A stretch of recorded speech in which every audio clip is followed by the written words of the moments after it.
चलिए सीधे करेंगे मुख्यमंत्री योगी आदित्यनाथ का। योगी उप मुख्यमंत्री एवं चिकित्सा शिक्षा विभाग के मंत्री श्री ब्रजेश पाठक जी,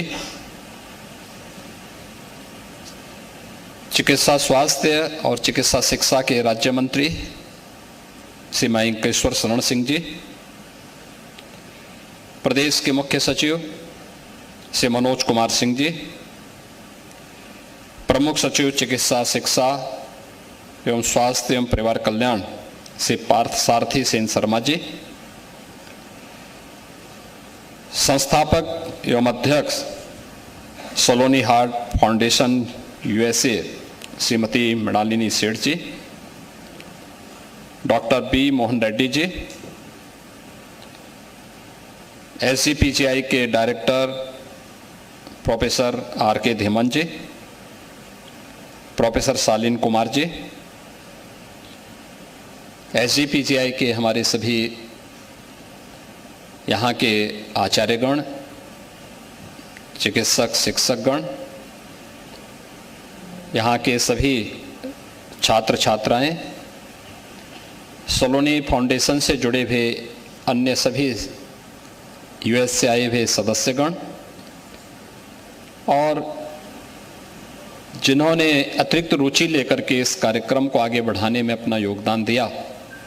ऐसे जब यह कार्यक्रम मूर्त रूप लेने की ओर अग्रसर हो रहा था, उस समय प्रोफेसर धीमन के साथ में जो लोग लगे थे, श्री अवनीश कुमार अवस्थी जी, श्री अरविंद कुमार जी, विभाग के अन्य हमारे अधिकारीगण और उपस्थित बहनों और भाइयों, मैं सबसे पहले एसजीपीजीआई को एक साथ 1147 करोड़ रुपए की इन परियोजनाओं के लिए दीपावली के ठीक पहले एसजीपीजीआई में ये सब नई परियोजनाएं जुड़ रही हैं,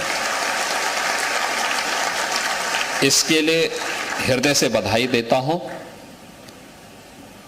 और एक साथ इतनी योजनाएं आपके साथ जुड़ रही हैं जो देश के एक प्रतिष्ठित संस्थान के रूप में एसजीपीजीआई की पहचान को बनाने में महत्वपूर्ण भूमिका का निर्वहन करेगा, जिसमें एडवांस पीडियाट्रिक सेंटर का है, एडवांस डायबिटिक सेंटर का है, इसका भी लोकार्पण आज हुआ है, टेली आईसीयू का है, सलोनी हार्ट सेंटर का है और साथ ही यहाँ पर एक रेन बसेरा और एक हॉस्टल जो मेडिकल टेक्नोलॉजी से संबंधित 200 छात्रों के रहने की व्यवस्था का माध्यम बनेगा। इन सब का आज यहाँ पर लोकार्पण और शिलान्यास का कार्यक्रम संपन्न हुआ है। यह एसजीपीजीआई की एक शानदार यात्रा को आगे बढ़ाने के लिए एसजीपीजीआई के साथ सरकार के द्वारा तमाम धर्मार्थ और सामाजिक संगठनों के योगदान से आपकी क्षमता कैपेसिटी बिल्डिंग की दिशा से किए गए प्रयास का हिस्सा है। और इस शानदार यात्रा के लिए मैं आप सबका, जितने भी यहाँ के हमारे प्रोफेसर्स हैं, यहाँ के चिकित्सक शिक्षक हैं, उनके सहयोगी कार्मिक हैं, इन सब का मैं हृदय से अभिनंदन करता हूँ। आप सबके प्रति मैं हृदय से बधाई देता हूँ।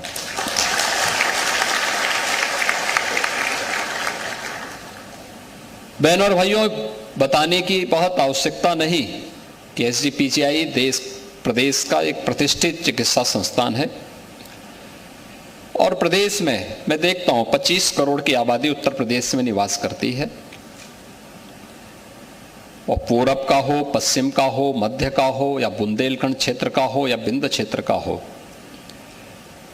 गंभीर रूप से बीमार होता है तो उसकी पहली एक आस उसके परिवारजनों की होती है कि एसजीपीजीआई में कोई बेड उसे प्राप्त हो जाए। एसजीपीजीआई में पहले से ही यहाँ पर बेड्स पूरे भरे रहते हैं, स्वाभाविक रूप से उनके लिए समस्या खड़ी होती है। और जब ये बात हमारे सामने आती है तो हम लोगों को भी पीड़ा होती है, अंतःकरण से इस बात की पीड़ा होती है कि हम लोग इन लोगों को ये सुविधा उस प्रतिष्ठित संस्थान में नहीं दिला पा रहे। यद्यपि उत्तर प्रदेश ने आदरणीय प्रधानमंत्री जी के मार्गदर्शन में एक लंबी यात्रा चिकित्सा स्वास्थ्य के क्षेत्र में, चिकित्सा शिक्षा के क्षेत्र में आगे बढ़ाई है। पिछले 7-7.5 वर्ष में उत्तर प्रदेश के अंदर जो गवर्नमेंट सेक्टर के मेडिकल कॉलेजेस थे, जो मात्र प्रदेश के अंदर 2017 तक प्रदेश के अंदर केवल 18 जनपदों में फैले हुए थे, आज उनकी संख्या बढ़कर के 64 जनपद हमारे आज ऐसे हो चुके हैं जहां कोई ना कोई मेडिकल कॉलेज खड़ा है। One district one medical college की ओर हम तेजी के साथ आगे बढ़ रहे हैं। एमबीबीएस की सीट्स पहले की तुलना में दुगने से अधिक हुई हैं। पीजी की सीट्स भी यूपी के अंदर पहले की तुलना में दुगने से अधिक हुई हैं, बढ़ी है। लेकिन इन सुविधाओं की आवश्यकता कैसे पड़ती है, खासतौर पर जब हम एडवांस पीडियाट्रिक सेंटर की बात करते हैं। उत्तर प्रदेश जैसे राज्य के लिए, इतनी बड़ी आबादी के लिए, जहां पर 30% से अधिक आबादी यहां पर नगरीय क्षेत्रों में निवास करती है, 70% आबादी हमारी आज भी ग्रामीण पृष्ठभूमि से जुड़ी हुई है। सुदूर क्षेत्रों में, दूर दराज के क्षेत्रों में हो या नगरीय क्षेत्र में, उन पेशेंट्स के लिए खासतौर पर बाल रोग संस्थान कहीं पे बने, बच्चों से जुड़ी हुई तमाम प्रकार की उन व्याधियों का समाधान का रास्ता निकाला जा सके, कोई इसके लिए कोई अलग से इस प्रकार का संस्थान यूपी के अंदर देखने को नहीं मिला। और हम अक्सर इस चीज को देखते थे। मुझे तो काफी लंबे समय तक पूर्वी उत्तर प्रदेश में बच्चों से जुड़ी हुई बीमारी को नजदीक से देखने का अवसर प्राप्त हुआ था। मैंने उस पीड़ा को बहुत नजदीक से महसूस किया था और मैं उस बात को वहां जब देखता था तो वहां पर एक जनप्रतिनिधि के रूप में, एक सांसद के रूप में इन मुद्दों को संसद में रखने का प्रयास करता था। उन मुद्दों को लेकर के सड़कों पर भी आंदोलन करता था, सरकार का ध्यान भी आकर्षित करता था। और आज मुझे प्रसन्नता है कि सरकार आने के बाद डबल इंजन की सरकार के द्वारा किए गए प्रयास का परिणाम है कि हम लोगों ने बच्चों से जुड़ी हुई इंसेफ्लाइटिस की समस्या का समाधान उत्तर प्रदेश के अंदर करने में सफलता प्राप्त की है। बहुत बड़ी सफलता थी। और इसमें भी जो यहाँ पर आज बच्चों से जुड़ी हुई एडवांस पीडियाट्रिक सेंटर के लिए बाल रोग से संबंधित जो 575 बेड्स से जुड़ी हुई यह एक संस्थान के नए निर्माण की कार्रवाई को आगे बढ़ाने की कार्रवाई हुई है, जिसमें 22 विभागों की सेवाएं प्रदान की जाने की बात है, जिसमें न्यूनेटोलॉजी सेंटर का है, लीवर और पाचन तंत्र से जुड़े हुए पीडियाट्रिक गैस्ट्रोलॉजी का है, हार्मोन्स और डायबिटिक की समस्या के लिए पीडियाट्रिक एंक्रोलॉजी का है, पीडियाट्रिक आईसीयू और इमरजेंसी पीडियाट्रिक जेनेटिक का है, पीडियाट्रिक इम्यूनोलॉजी का है, पीडियाट्रिक कार्डियोलॉजी का है, पीडियाट्रिक नेफ्रोलॉजी व पीडियाट्रिक न्यूरोलॉजी। इन सभी का एक छत के नीचे समाधान का रास्ता निकलेगा। मैं इस सुविधा के लिए आपको एसजीपीजीआई परिवार को हृदय से बधाई देता हूं, अपनी शुभकामनाएं देता हूं। एडवांस डायबिटिक सेंटर जिसका भी लोकार्पण हुआ है, इसमें डायबिटिक्स से जुड़े हुए जो विभिन्न प्रकार से जो भी पेशेंट होंगे उनके लिए यहां पर आज 63 करोड़ रुपए की लागत से एक ही छत के नीचे इन सभी बीमारियों के उपचार की सुविधा प्राप्त हो पाएगी, जिसमें 40 बिस्तरों वाले सेंटर में डायबिटिक से संबंधित इमरजेंसी डायबिटीज कोमा की प्रबंधन, एंडोक्राइनोलॉजी विभाग, डायबिटिक फुट के प्रबंधन के लिए एंडोसर्जरी विभाग, डायबिटिक रेटिनोपैथी, एप्थोमोलॉजी विभाग, डायबिटिक के कारण होने वाले जो भी किडनी के संक्रमण हैं या उससे जुड़ी हुई बीमारियां हैं उनके लिए किडनी ट्रांसप्लांट के लिए नेफ्रोलॉजी विभाग, फैटी लीवर और मेटाबॉलिक डिसऑर्डर के लिए भी हेमेटोलॉजी विभाग, ये सभी सेवाएं इस एडवांस्ड डायबिटिक सेंटर के अंदर एक छत के नीचे प्राप्त होंगी। यह SGPGI की क्षमता के विस्तार को देश और दुनिया के सामने प्रस्तुत करेगा। टेली ICU, अभी हमने उसका लोकार्पण किया है और मैं देख रहा था। हमने इसका प्रयोग किया था कोविड-19 के दौरान, जब कोविड-19 की दस्तक हुई थी। उत्तर प्रदेश के 75 में से मात्र 36 जनपद ऐसे थे जिनमें किसी में 1 बेड था, किसी में 2 बेड ICU के थे। शेष जनपदों में थे ही नहीं। प्रधानमंत्री जी का उस समय आग्रह था कि हर जनपद में कम से कम 10 बेडेड ICU का आपके पास एक सेंटर होना चाहिए। इसके लिए भारत सरकार ने वेंटिलेटर्स उपलब्ध कराए, उस प्रकार का इंफ्रास्ट्रक्चर भी उपलब्ध करवाया। लेकिन मैन पावर कहां से हम लेके आएंगे? एक चैलेंज था। हमने कहा जितने भी एनेस्थेटिक हैं, टेक्नीशियंस हैं, इनकी ट्रेनिंग हो, और मास्टर ट्रेनर पहले हम लोगों ने यही SGPGI में तैयार करवाए थे। मास्टर ट्रेनर तैयार होने के बाद फिर यह हुआ कि टेली ICU को हम प्रारंभ करें। और मैं डॉक्टर धीमन और उनकी टीम को, जिसमें डॉक्टर RK सिंह और अन्य लोग थे, सबको मैं धन्यवाद दूंगा कि उन लोगों ने बहुत मेहनत के साथ, उस पूरी टीम ने सचमुच कोविड जैसी महामारी के दौरान, जब हर व्यक्ति अपने स्वयं के जीवन की चिंता कर रहा था, तब मैं जब बात करता था कि फलानी जिले में कोई समस्या आ रही है, हमारी टीम वहां से बताती थी, तो या टेली कंसल्टेशन ये लोग देते थे, टेली ICU के साथ जुड़ते थे, या फिर यहां की टीम वहां भी विजिट करती थी। और आज 6 मेडिकल कॉलेज SGPGI से जुड़ चुके हैं, और मेरा मानना है कि 1 डिस्ट्रिक्ट 1 मेडिकल कॉलेज के क्रम में इस प्रकार की सेवाएं, जो अभी तक दूर दराज के क्षेत्रों में लोगों में आज भी एक विश्वास बनाने में कभी कभी हम लोगों को कठिनाई होती है कि हम लोग मेडिकल कॉलेज खोल रहे हैं, अच्छे हॉस्पिटल्स ग्रामीण क्षेत्र में भी हम दे रहे हैं, लेकिन लोग इस बात के लिए कभी कभी उनको विश्वास नहीं होता, क्या यहां पे भी इतने योग्य डॉक्टर होंगे जितने SGPGI में हैं, जितना KGMU में है। हम लोगों को बोलना पड़ता कि हाँ ये सब सुविधा है आज। और मेरा मानना है कि टेक्नोलॉजी है, तो अगर हम उन दूर दराज के क्षेत्रों में इस सुविधा को देने में सफल होंगे, SGPGI का लोड भी कम होगा। आपका जो भार है, जो अक्सर कभी कभी विवाद की स्थिति पैदा होती है, वह विवाद की स्थिति पैदा नहीं होगी और अनावश्यक दबाव में कार्य नहीं करना पड़ेगा। और इसके लिए आवश्यक है कि हम दूर दराज के क्षेत्रों में टेक्नोलॉजी का उपयोग करके टेली कंसल्टेशन से टेली ICU की सुविधा आदि दे करके इस सुविधा को आगे बढ़ा सकते हैं। आज 6 मेडिकल कॉलेज इससे जुड़े हैं। मेरा पूरा विश्वास है हम धीरे धीरे करके इस सुविधा का विस्तार करके हर मेडिकल कॉलेज को अगर इसके साथ जोड़ पाएंगे तो सचमुच इससे हम प्रदेश के हजारों पेशेंट्स को प्रतिदिन सुविधाएं उपलब्ध कराने में इससे मदद मिलेगी। मैं धन्यवाद दूंगा सलोनी हार्ट फाउंडेशन का, श्रीमती मिलानी सेठ जी का और उनकी पूरी टीम का। ये लोग US में रहते हैं। हमें फरवरी 2023 में अपना उत्तर प्रदेश का ग्लोबल इन्वेस्टर समिट करना था। इन्वेस्टर समिट के पहले ये बात सामने आई कि उत्तर प्रदेश की टीम दुनिया के अलग अलग देशों में भी जाकर के इन्वेस्टमेंट को आमंत्रित करे।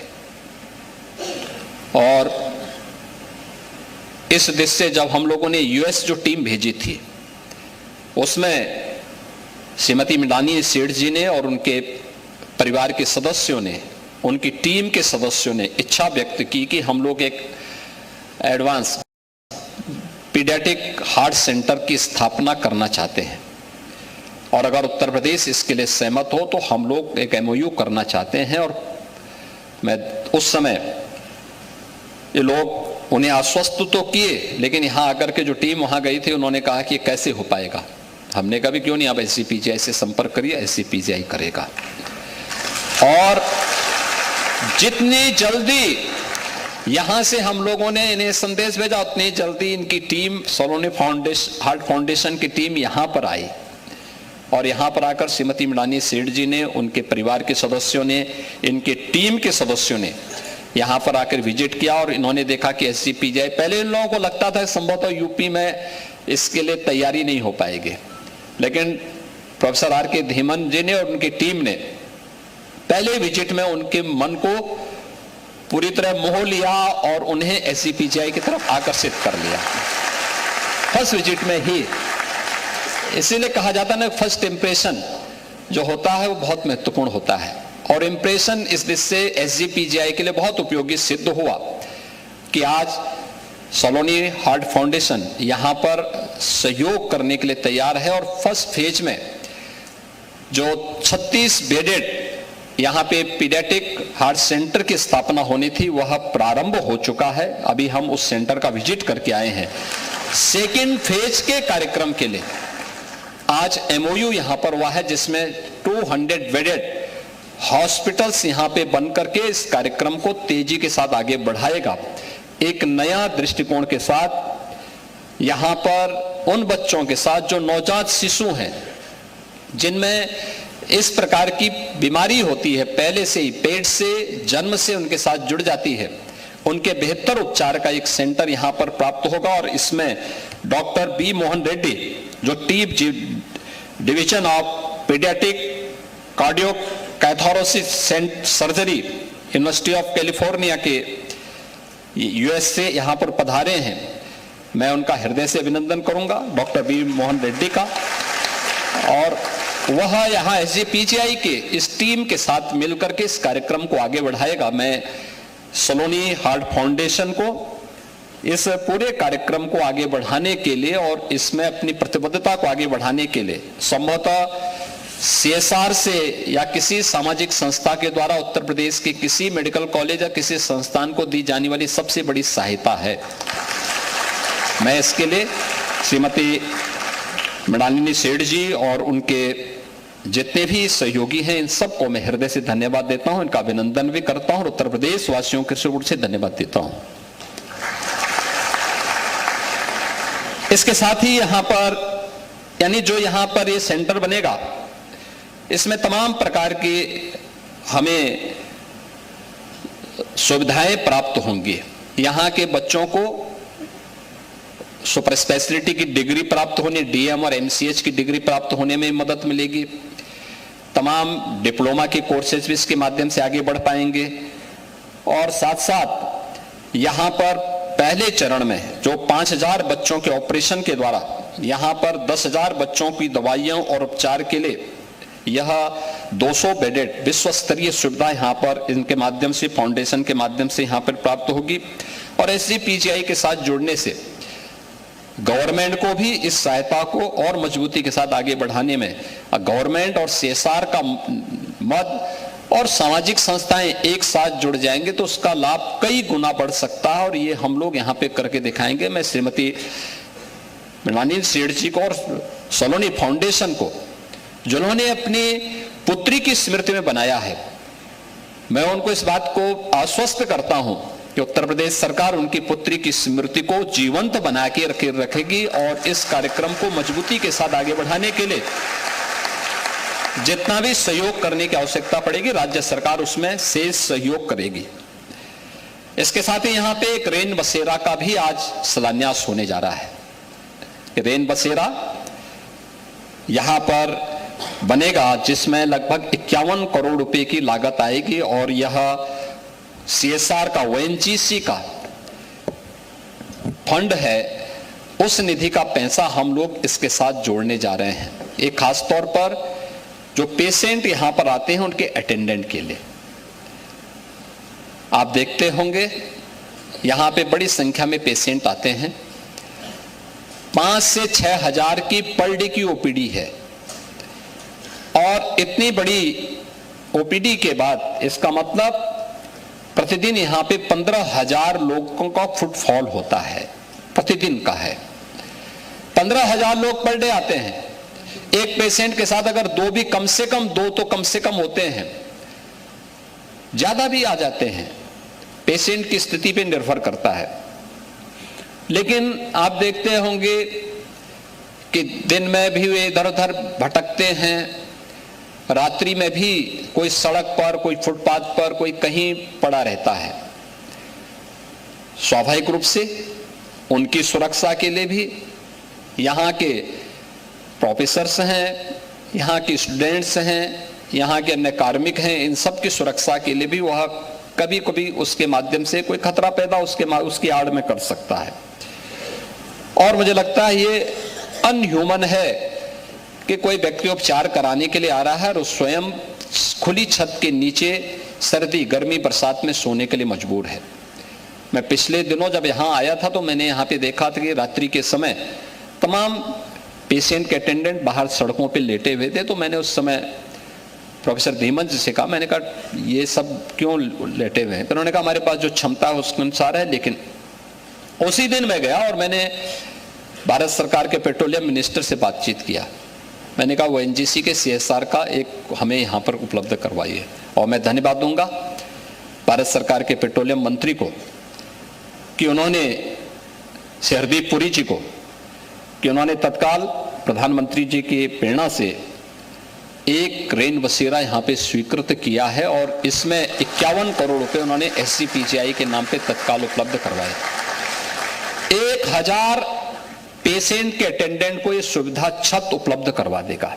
इसमें पार्किंग भी होगा, इसमें एक कैंटीन भी होगी, कैंटीन जिसमें सस्ता भोजन 15 रुपये 20 रुपये में उनको भरपेट भोजन प्राप्त हो सके, इस प्रकार की सुविधा यहां पर दी जाएगी।